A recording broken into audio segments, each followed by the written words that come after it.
मेरठ में पुलिस प्रशासन ने अलविदा की नमाज को लेकर सख्त रुख अपनाया है। इस बार सड़क पर नमाज पढ़ने की अनुमति नहीं है। प्रशासन ने कहा है कि अगर इसके बावजूद भी अगर कोई सड़क पर नमाज अदा करते पाया गया तो उस पर कार्रवाई की जाएगी। साथ ही उसका पासपोर्ट और लाइसेंस रद्द किया जा सकता है। इधर मेरठ पुलिस के इस फैसले का मुस्लिम समुदाय ने विरोध किया है। यूपी के संभल के सीईओ अनुज चौधरी ने पीस कमेटी की बैठक में कहा, पुलिस का उद्देश्य केवल कानून व्यवस्था बनाए रखना है, न कि किसी विशेष समुदाय के खिलाफ कार्रवाई करना। सीईओ ने कहा कि अगर आप ईद की सिवैयां खिलाना चाहते हैं तो आपको होली की गुजिया भी खानी पड़ेगी। वे हिंदू और मुस्लिम दोनों समुदायों के लिए बराबर काम कर रहे हैं। आगरा में टेक ऑफ के बाद सीएम योगी के चार्टर्ड प्लेन में तकनीकी खराबी आ गई। उस वक्त उनका प्लेन आसमान में था। पायलट ने सूझबूझ दिखाते हुए प्लेन की इमरजेंसी लैंडिंग खेरिया एयरपोर्ट पर कराई। कार्यक्रम खत्म होने के बाद प्लेन ने 3:40 पर उड़ान भरी थी। 20 मिनट बाद प्लेन वापस लौट आया। इसके बाद दिल्ली से शाम 5:42 पर दूसरा चार्टर्ड प्लेन आया। फिर सीएम लखनऊ के लिए रवाना हुए। उत्तर प्रदेश महिला आयोग की उपाध्यक्ष अपर्णा यादव ने सपा नेता रामजिलाल सुमन के बयान पर कहा, उन्होंने इस बात का दावा किया है कि राणा सांगा ने बाबर को यहां आकर भारत पर शासन करने का निमंत्रण दिया था। इसका किसी भी ऐतिहासिक घटनाक्रम में कोई उल्लेख नहीं है। मैं चाहती हूं कि सभी विपक्षी एक बार फिर से इतिहास का अध्ययन करें। उनको इतिहास पढ़ना चाहिए। मैं समझती हूं उनको इस्तीफा दे देना चाहिए।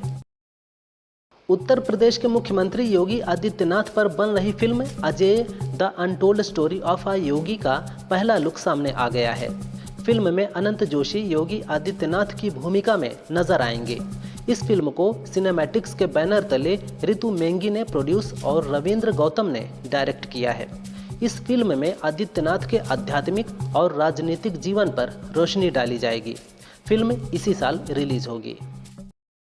लोकसभा नेता प्रतिपक्ष और कांग्रेस सांसद राहुल गांधी के बयान पर केंद्रीय मंत्री गिरिराज सिंह ने कहा, संसद के आसन को बदनाम करने की उनकी आदत सी बन गई है। दरअसल राहुल गांधी ने लोकसभा अध्यक्ष ओम बिरला पर गंभीर आरोप लगाए हैं। राहुल ने कहा है, जब भी वह सदन में कुछ बोलने के लिए खड़े होते हैं तो उनको बोलने नहीं दिया जाता है। जब वह सदन में बोलने के लिए खड़े हुए तो कार्यवाही को ही स्थगित कर दिया गया। बॉलीवुड एक्ट्रेस ऐश्वर्या राय की कार का एक्सीडेंट हो गया है। मीडिया रिपोर्ट्स के मुताबिक बस ने उनकी लग्जरी कार को पीछे से टक्कर मार दी। पहले खबर आई थी कि हादसे के वक्त एक्ट्रेस कार में ही थीं, लेकिन सूत्रों के मुताबिक ऐश्वर्या कार में मौजूद नहीं थीं।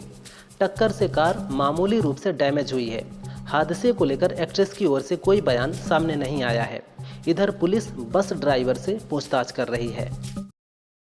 लखनऊ मेट्रो में सफ़र करने वाले यात्रियों को अब आईपीएल मैचों के टिकट स्टेशन पर ही मिलेंगे। एलएसजी ने 4 स्टेशनों पर टिकट काउंटर खोल दिए हैं। हालांकि पहले दिन इन काउंटरों पर टिकट खरीदने वालों की संख्या कम रही। उम्मीद जताई जा रही है कि जैसे जैसे मैचों की तारीखें नज़दीक आएंगी, लोगों की संख्या बढ़ेगी। सुविधा के लिए मेट्रो का संचालन 12:30 बजे तक दोनों छोर से होगा। 1 अप्रैल से इसे लागू किया जाएगा। केंद्रीय गृह मंत्री अमित शाह ने लोकसभा में कहा, दिल्ली में भी कमल खिल गया है और अब आयुष्मान भारत दिल्ली में भी है। अब सिर्फ पश्चिम बंगाल बचा है। चुनाव के बाद वहां भी कमल खिलेगा और आयुष्मान भारत योजना पश्चिम बंगाल में भी आएगी। अमेरिका और ब्रिटेन समेत 6 देशों ने नागरिकों के लिए भारत के पूर्वोत्तर राज्यों की यात्रा पर पाबंदी जारी रखी है। इनमें ऑस्ट्रेलिया, स्विट्जरलैंड, कनाडा और न्यूजीलैंड शामिल हैं। असम के पर्यटन मंत्री रंजीत कुमार दास ने विधानसभा में कहा, पूर्वोत्तर में कानून व्यवस्था की स्थिति को देखते हुए इन देशों ने ये फैसला लिया है। इन देशों के इस फैसले से इन राज्यों के पर्यटन क्षेत्र को भारी नुकसान हो रहा है।